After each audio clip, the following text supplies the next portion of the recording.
हमारे जैसे आदमी जो है वो किसी भी हाल में बीजेपी के साथ नहीं जा सकते हैं। तो कांग्रेस या समाजवादी पार्टी या अन्य वो जो नॉन बीजेपी संगठन है, जो वर्तमान में ईवीएम को लेकर के, लोकतंत्र को लेकर के, और राहुल गांधी जी जिस प्रकार से पिछले दिनों मुखर होकर के भागीदारी को लेकर के रोड पर हैं, वो चाहे भारत जोड़ो न्याय यात्रा को लेकर के जो 5 न्याय हैं, जिसमें नारी न्याय है, युवा न्याय है, किसान न्याय है, श्रमिक न्याय है, भागीदारी न्याय है, उन न्यायों को लेकर के जिस प्रकार से राहुल गांधी न्याय रोड पर हैं, और यही मांग मान्यवर साहब कांशीराम की कभी हुआ करती थी, जिस मांग को लेकर के राहुल गांधी जी रोड पर हैं, तो मुझे अगर पार्टी मौका देती है तो निश्चित रूप से मैं बुलंदशहर लोकसभा क्षेत्र का चुनाव जो है वो लड़ूंगा। और मुझे उम्मीद है कि बुलंदशहर के लोग जो है वो स्नेह और वो प्यार मुझे देंगे, और मैं वहाँ से चुनाव जीत करके भी आऊँगा, क्योंकि मेरा लोकल लोकसभा क्षेत्र है, मैंने वहाँ पढ़ाई की है, मैं वहाँ रहा हूँ। मेरा बुलंदशहर में अनूपसर विधानसभा क्षेत्र में मेरा गाँव पड़ता है जहीराबाद के पास में, तो मेरा लोकल डिस्ट्रिक्ट है, मेरी लोकल विधानसभा है, तो नो डाउट इसमें कोई नहीं है। अगर पार्टी मौका देगी तो मैं निश्चित रूप से लड़ूंगा। आपकी कुछ मुलाकात हुई है कांग्रेस के नेताओं से इस बारे में?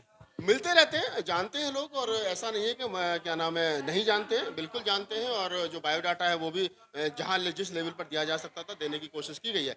और ये है कि हमारे जैसे हमेशा से चार रतन लाल सर हो, चाहे और हमारे तमाम सीनियर साथी हो, वो हमेशा से कहते रहे कि लाइक माइंडेड लोगों को, जो संविधान में विश्वास करते हैं और जो लोकतंत्र को बचाने की लड़ाई रोड पर लड़ रहे हैं, जो फूले अम्बेडकर आंदोलन को बचाने की लड़ाई रोड पर लड़ रहे हैं, ऐसे लोगों को क्या नाम है संसद में जाना चाहिए, बोलना चाहिए। हम लोग रोड पर लड़ रहे हैं, मैं ये नहीं कहता कि मुझे ही मौका मिले, रितु है उसको भी जाना चाहिए, महमूद प्राचा जी हैं, भानु प्रताप जी हैं, रतन लाल सर हैं, लक्ष्मण यादव हैं, इंदु चौधरी को मौका मिला है, तो तमाम वो लोग किसी भी पार्टी से, अम्बेडकरवादी जो है वो बीजेपी को छोड़ करके, बीजेपी को छोड़ करके आप किसी भी पार्टी से चुनाव लड़िए। और मैं खुद अगर मुझे मौका मिलता तो मैं सबसे अपील करूंगा मुझे चुनाव लड़ाइए, और अगर मुझे नहीं मौका मिलता तो जहां जहां अम्बेडकरवादी जिस भी पार्टी से चुनाव लड़ रहे हैं मैं उसको जाकर के चुनाव लड़ाऊंगा। तो राहुल नागपाल कांग्रेस के हरिजन बनने जा रहे हैं, लगता है ऐसा?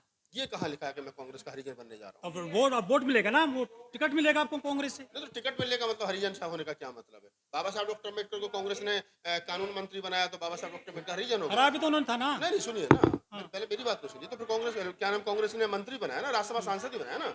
अब देश के अंदर जो दलित समाज में मध्यम वर्ग तैयार हुआ है, लाखों करोड़ों लोगों को नौकरी मिली, वो भी तो कांग्रेस ने दी ना। आप इस बात को क्यों नहीं कहते? बाबू जगजीवन राम अगर देश के अंदर श्रम मंत्रालय उनके पास नहीं होता तो क्या, या बाबू जगजीवन राम रेल मंत्री, उनके रेल मंत्रालय उनके पास नहीं होता, बाबू जगजीवन के पास रक्षा मंत्रालय नहीं होता, तो क्या इस देश के दलितों को फौज में जाने की इजाजत थी? बाबू जगजीवन राम अगर रक्षा रेल मंत्री नहीं होते तो जो हजारों हजार 3.5-4 लाख रेलवे में दलित समाज के कर्मचारी बाबूजी ने भर दिए कांग्रेस और बाबा साहब डॉक्टर अम्बेडकर के इशारे पर, तो वो कहां से गए? ये जो गधे और अनपढ़ और कुपड़ लोग घूम रहे हैं, जो कांग्रेस को क्या नाम है गलत और जगजीवन राम को गद्दार बताते हैं, ये वो लोग हैं जो डॉक्टर अम्बेडकर के सपनों के कातिल हैं। मैं बता रहा हूं आपको, बाबा साहब डॉक्टर अम्बेडकर और जगजीवन राम एक समय पर एक ही सरकार में दोनों मंत्री थे। और बाबा साहब डॉक्टर पहली सरकार 1952 में चुनी गई, 1956 में बाबा साहब की डेथ हुई, और 1956 तक बाबा साहब डॉक्टर अम्बेडकर राज्यसभा के सांसद थे, ये सबको पता है। तो जब वो राज्यसभा के सांसद थे तो ये आपको पता होगा, आपकी जानकारी के लिए बता दूं कि सदन में कभी न कभी बाबा साहब डॉक्टर अम्बेडकर और जगजीवन राम आपस में टकराते होंगे, हेलो हाय करते होंगे, चाय कॉफी पीते होंगे, तो क्या बाबा साहब डॉक्टर अम्बेडकर ने जगजीवन राम को कभी ये कहा कि गद्दार हो तुम? या बाबा साहब डॉक्टर अम्बेडकर ने जगजीवन राम ने कभी कुछ कहा? नहीं कहा ना। अरे आपसी मनभेद हो सकता है, लेकिन बाबू जगजीवन राम और मान्यवर बाबा साहब डॉक्टर अम्बेडकर दोनों ने मिलकर के समाज की बेहतरी के लिए काम किया। और अगर बाबूजी नहीं होते कांग्रेस में, तो मैं कह सकता हूं कि आज जो ये 50,000 रुपए पेंशन लेने वाले जो लोग रिटायर होकर के रेलवे से और रक्षा मंत्रालय से और बैंकों से, अगर इंदिरा गांधी ने देश के बैंकों का राष्ट्रीयकरण नहीं किया होता तो लाखों दलितों को नौकरी नहीं मिलती। तो ये कहना कि कांग्रेस बहुत बुरी है, तो फिर मुझे बताओ अच्छी कौन है? बसपा तो कभी केंद्र में रही नहीं है। बसपा ने बताओ किसको नौकरी दी है? मुझे एक नाम बताओ, मुझे किसी को नौकरी दी हो? 1 लाख सफाई कर्मचारी लगाए, सफाई 70,000 पुलिसकर्मी लगाए। हाँ तो भाई 1,70,000 हो गए, देश में नौकरी तो कई करोड़ थी ना। तो आप मौका कहाँ दिया अरे आपने? मुझे बताओ ना भाई साहब, मनमोहन सिंह सरकार को बहुजन समाज पार्टी ने 10 साल तक समर्थन दिया, 40 सांसदों का, राज्यसभा के 19 सांसद और लोकसभा के 21 सांसद, लगभग 40 सांसदों का बहुजन समाज पार्टी ने मनमोहन सिंह सरकार को समर्थन दिया। क्या लिया बदले में, बताओ मुझे? बैकलॉग पूरा, अरे सुनो ना, राजस्थान में कांग्रेस अरे ने भाई तोड़ लिया साहब, विधायक। मैं बात करूं, बैकलॉग पूरा करवा लेते, रिजर्वेशन में प्रमोशन का बिल पास करवा लेते, निजी क्षेत्र में आरक्षण करवा लेते, अपने 4 मंत्री बना लेते, 4 चेयरमैन बना लेते, अरे कुछ तो ले लेते, कुछ तो लेते। अगर ममता बनर्जी समर्थन देती है तो वो मंत्री बन पाती है। ममता बनर्जी अगर कुछ देती है तो वो अपने बदले में कुछ ले लेती है। अन्य पार्टी कुछ देती है तो कुछ ना कुछ लेती है। लेकिन जिस प्रकार से तुम कह रहे हो, मैं कह रहा हूं कि कांग्रेस थी तो इस देश के अंदर मध्यम वर्ग तैयार हुआ। आज 50,000 60,000 पेंशन लोग ले रहे हैं, और ये जो कह रहे हैं ना कि कांग्रेस बहुत खराब थी और ये बहुत खराब थी, और जैसे तुमने कहा कि मैं हरिजन बनने जा रहा हूँ, पहली बात तो मैं कह रहा हूँ कि मैं बाबा साहब डॉक्टर अम्बेडकर का बिगड़ा हुआ चेहरा हूँ, ओरिजिनल। और हमारे जैसे 2022 में आप कांसीराम जी की बात करते थे, तो काशीराम की तब भी कर रहा हूँ, मैंने कब कहा कि बीएसपी की पिछ में बैटिंग कर रहे थे आप तो आज- 2022 में। अरे भाई साहब, आप अब पार्टी बदल ली आपने। आप पत्रकार हो, मैं अभी तक कांग्रेस का प्राथमिक मेंबर भी नहीं हूँ, मैं अभी तक कांग्रेस पार्टी का प्राथमिक मेंबर भी नहीं हूं। लेकिन आपने कहा कि क्या मैं चुनाव लड़ूंगा, तो मैंने कहा कि बीजेपी को छोड़ करके कोई भी राजनीतिक दल अगर ये कहती है कि राहुल नागपाल जी आप आइए, हम आपको बिलैसा लोकसभा क्षेत्र से चुनाव लड़ाएंगे, तो मैं निश्चित रूप से लड़ूंगा। क्योंकि मुझे लगता है मेरे जैसे लोगों को, रतनलाल जैसे लोगों को, लक्ष्मण यादव जैसे लोगों को, रीतू सिंह जैसे लोगों को, दलीप मंडल जैसे लोगों को, तमाम वो लोग जो क्या नाम है समता प्रेमी है, जो संविधान प्रेमी है, लोकतंत्र प्रेमी है, उनको लोकसभा राज्यसभा में जाना चाहिए और इस देश की जमहूरियत को बचाना चाहिए। और वो पार्टी चाहे बहुजन समाज पार्टी हो, चाहे समाजवादी पार्टी हो, चाहे कांग्रेस हो, चाहे आम आदमी पार्टी हो, चाहे खास आदमी पार्टी हो, चाहे चाचा की पार्टी हो, चाहे भतीजी की पार्टी हो, बीजेपी आरएसएस की टीम के अलावा जो भी पार्टी हो जो आज की तारीख में लोकतंत्र को बचाने की बात करे, उससे जीत करके जाना चाहिए। 2022 में बसपा के मंच पर थे आप तो। बिल्कुल था। अगर कल को बसपा फिर बुलाएगी तो फिर नहीं जाऊंगा क्या मैं? अगर मुझे पलटू राम है आप भी। अरे मैं क्यों पलटू राम होता? मैं विचारधारा के साथ खड़ा हूं। अगर बहुजन समाज पार्टी इस देश की जमहूरियत को बचाने का काम कर रही है और वो करेगी, करती है इन भूल फ्यूचर। गए मिशन आप बाबा साहब का, कांसीराम जी का मिशन भूल गए, अच्छा, कांग्रेस की तरफ जा रहे क्या हैं। था काशीराम साहब का मिशन? बताओ मुझे, आप बताओ। चलो मैं भूल गया, आप मुझे सामाजिक बताओ। परिवर्तन। तो ये सामाजिक परिवर्तन ही राहुल गांधी, जिसका बाप प्रधानमंत्री रहा हो, जिसका नाना प्रधानमंत्री रहा हो, जिसकी दादी प्रधानमंत्री हो, जिसकी माँ को 2-2 बार प्रधानमंत्री की कुर्सी थाली में परोस करके दी गई हो, और वो आदमी हाफ बाजू की शर्ट पहन करके रोड पर घूम रहा है और कह रहा है कि युवाओं को न्याय मिलना चाहिए, किसानों को न्याय मिलना चाहिए, भागीदारी होनी चाहिए। और वो कह रहा है कि बताओ इस देश के जो सचिव हैं उनमें दलित कितने हैं, पिछड़े कितने हैं, वो पिछड़ों की बात करें, बहुजन समाज की बात करें। तो ये काशीराम का मिशन नहीं है, ये अम्बेडकर का मिशन नहीं है, ये जगजीवन राम का मिशन नहीं है, ये फूले अम्बेडकर ये आंदोलन नहीं है, या वो आंदोलन है जो लोग 10 बाई 10 के कमरे में बैठ करके ट्यूटर खेल करके कह रहे हैं कि प्रधानमंत्री बनेंगे, वो आंदोलन है। लोकतंत्र बचाने के लिए लड़ना पड़ता है। मैं राहुल गांधी का इसलिए इज्जत करता हूं कि उनके घर में 4-4, 5-5 प्रधानमंत्री रहे, और वो आज भी उनके 3-3, 4-4 राज्यों में सरकार चल रही है। उसके बावजूद भी राहुल गांधी रोड पर इस देश के संविधान को, लोकतंत्र को बचाने के लिए लड़ रहे हैं। और जो लोग घरों में बैठ करके ट्यूटर खेल रहे हैं और राहुल गांधी पर कमेंट्स पास कर रहे हैं, उनको चाहिए कि वो घर से बाहर निकले और काशीराम को, विरासत को, बाबा साहब डॉक्टर अम्बेडकर के सपने को बचाने के लिए रोड पर आए। वो तो बताएंगे, वक्त बताएगा ना कौन कितना लड़ रहा है, वो वक्त बताएगा। और जो मैं यही कह रहा हूँ, दिक्कत क्या है बीएसपी से आपको? जो आप कोई दिक्कत नहीं बोलते है, हैं। कोई दिक्कत नहीं। मैं कहाँ विरोध में बोल रहा हूँ? बहन जी का मिशन भूल गए। नहीं, बहन जी का मिशन क्या था बताओ मुझे, क्या मिशन था? मान्यवर साहब कांसीराम जब तक थे, चुनाव से पहले बड़ी बड़ी रैलियां होती थी देश के अंदर। 10-10, 15-15 लाख लोगों को बुला करके 10-10, 15-15 रैलियां होती थी। जिले लेवल पर रैलियां, विधानसभा पर मीटिंग, मंडल पर रैलियां होती थी।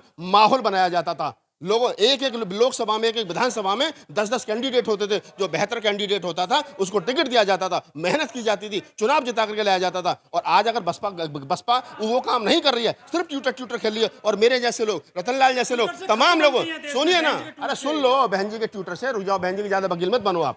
मैं ये कह रहा हूं, जितने मैं उस परिवार से आता हूं जिसने बहन कुमारी मायावती को बुलंदशहर का लोकसभा चुनाव लड़ा था। मेरे फादर कार्यालय सचिव हुआ करते थे। मेरे फादर को बसपा के चलते गोली लगी, उस मुकदमे को लड़, मेरे फादर की हत्या हुई, उस मुकदमे को लड़ने में 10 बीघा जमीन बिकी। हम उस परिवार के लोग हैं, और अगर बसपा गलत करेगी तो हम नहीं बोलेंगे तो कौन बोलेगा भाई? आज मुझे बताओ, बहन जी करे नहीं, सुनिए बताए, अगर वर्तमान समय में भारतीय जनता पार्टी 25-30 राजनीतिक दल अरे सुन जाओ ना, अभी कल तुम्हें पता कल मैं जिंदा रहूं ना रहूं? हो सकता नहीं, हो सकता कल तुम जिंदा ही नहीं रहो। सवाल पूछे कल पे क्यों जा रहे हो? आज की बात करो ना, और जो पीछे गुजर गया उसकी बात करो। विचारधारा कहां भूल गए भाई? बताओ मेरी विचारधारा में कहां गड़बड़ है? अगर इस देश के अंदर बाबा साहब डॉक्टर अम्बेडकर लॉ मिनिस्टर रहे, बाबा साहब डॉक्टर अम्बेडकर दो बार राज्यसभा सांसद रहे, तो किसने बनाए? बसपा ने बनाए। जवाब है तुम्हें। बाबा साहब डॉक्टर अम्बेडकर अगर संविधान सभा के मेंबर बने तो किसने बनाए? बसपा ने बनाए या बीजेपी ने बनाए? किसने बनाए बताओ? अरे मैं वो अरे वो छोड़ो, किसने हराया था? मैं जो कह रहा हूं उसका जवाब दो ना पहले तुम। मैं ये कह रहा हूं कि बाबा साहब डॉक्टर अम्बेडकर को अगर राज्यसभा सांसद 2-2 बार बनाया, उनको क्या नाम है लॉ मिनिस्टर बनाया, उनको क्या नाम है संविधान सभा का मेंबर बनाया, और उसके बाद में ड्राफ्टिंग कमेटी का अध्यक्ष बनाया, तो किसने बनाया? बीजेपी ने, बसपा ने बनाया, आरएसएस बनाया। कब कही है? कौन से भाषण में कही? कौन से भाषण में कही? कहाँ कही? कौन सी किताब में लिख रहा है? कौन सी किताब में लिख रहा है? कब कहा है? ना सुनिए, सुन लो ना। बाबा साहब डॉक्टर अम्बेडकर की बहुत सारी बातें ऐसी हैं जो बाबा साहब डॉक्टर अम्बेडकर ने कभी कही नहीं। उनके मुंह में जबरदस्ती डाल करके उनके पुतले में कहवाई जा रही है। बाबा साहब डॉक्टर अम्बेडकर ने ये बात कही थी कि कांग्रेस के कभी चवन्नी के मेंबर मत बनना। कब वो राजनीतिक प्रतिद्वंदी थे कांग्रेस के साथ में। अगर बाबू जगजीवन राम को काशीराम साहब ने ये कहा कि जगजीवन राम तो गद्दार है और क्या हमने कांग्रेस का दलाल है, तो क्या कांग्रेस के दलाल थे बाबू जगजीवन राम? अगर बाबू जगजीवन राम नहीं होते तो शायद दलित समाज में मध्यम वर्ग तैयार नहीं होता, लोगों को नौकरियां नहीं मिलती। राजनीति में जब लोग आपस में होते हैं तो बहुत सारी बातें कही जाती हैं, बहुत सारी बातें सुनी जाती हैं। जिस बीजेपी को पानी पी पी करके बहन जी गालियां देती थी, उसी बीजेपी के समर्थन से 3 बार प्रधान मुख्यमंत्री बनी नहीं बनी? बताओ आप मुझे। उसी बीजेपी के समर्थन से रामजी गौतम को राज्यसभा सांसद बनाया नहीं बनाया? बताओ मुझे, आप जवाब दो। रामजी गौतम को किसके आधार पर राज्यसभा सांसद बनाया? किसने वोट दिया? बीजेपी ने वोट दिया ना। अगर आज की तारीख में आकाश आनंद को 22 सिक्योरिटी मिल रही है तो किसने दी है? बीजेपी ने दिए नहीं दिए? तो उसी बीजेपी के लिए बहन जी ने जाकर के गुजरात में वोट मांगे थे नहीं मांगे थे नरेंद्र मोदी के लिए? है किसी के पास में जवाब? नहीं है ना। हम लोग ऊपर से हवा में बात करते हैं। बाबा साहब डॉक्टर अम्बेडकर ने कब कौन सी कहां किस बात कही थी, वो 50-60 साल पुराना समय था। वर्तमान समय में मैं ये कह रहा हूं कि हमें चुनाव दो उसमें हो रहा है, लाइन में हो रहा है। एक वो लोग हैं जो मोदी जी को लाना चाहते हैं और एक वो लोग हैं जो मोदी जी को हटाना चाहते हैं। दो ही पक्ष हैं और हम लोग मोदी जी को हटाने वाले लोगों में हैं, क्योंकि इस मनुवादी सरकार में, इस आरएसएस बीजेपी की डबल इंजन की सरकार में मुझे पता है इसके SC ST OBC माइनॉरिटी का, और उसमें भी खासतौर से चमार जाटा भंगी और मुसलमानों का सबसे ज्यादा शोषण अत्याचार हो रहा है। और उनके निशाने पर कहीं ना कहीं हमारी नौकरियां हैं, हमारे बच्चे हैं, हमारा फ्यूचर उन्हें दांव पे लगा हुआ, संविधान दांव पे लगा हुआ, और हम यही बचाने के लिए लड़ाई लड़ रहे हैं। मैं तो कह रहा हूं ना, बहन जी गठबंधन से चुनाव लड़ती, आप बहन जी की वकालत करो। मैं तो कह रहा हूं बहन जी 545 सीटों पर, 500 प्लस सीटों पर चुनाव लड़ रही है लोकसभा का।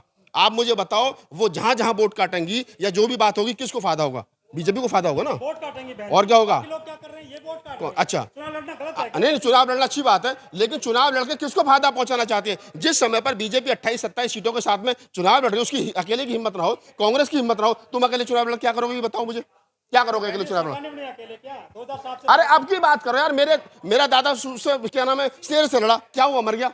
उसकी बहादुरी किससे गाऊं मैं?